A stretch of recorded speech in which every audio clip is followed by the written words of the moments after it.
2018 red carpet menu, and we've got an appetizer to honor the post.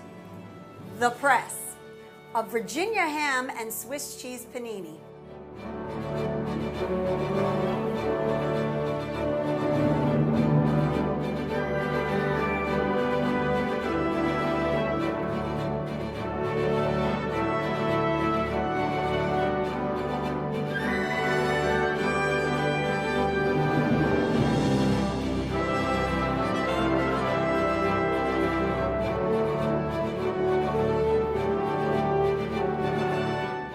Read all about it. These paninis are fantastic.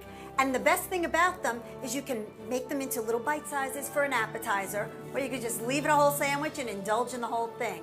They're quick to make, easy, delicious, and if you want to make your own mayonnaise, we've got a hack teaching you how to do that. It only takes a couple of minutes to get it done, and it makes the sandwich that much better. This is fabulous. This is the 2018 red carpet menu. For the post, we've got the press. Kitchenette, a little kitchen with a lot of flavor.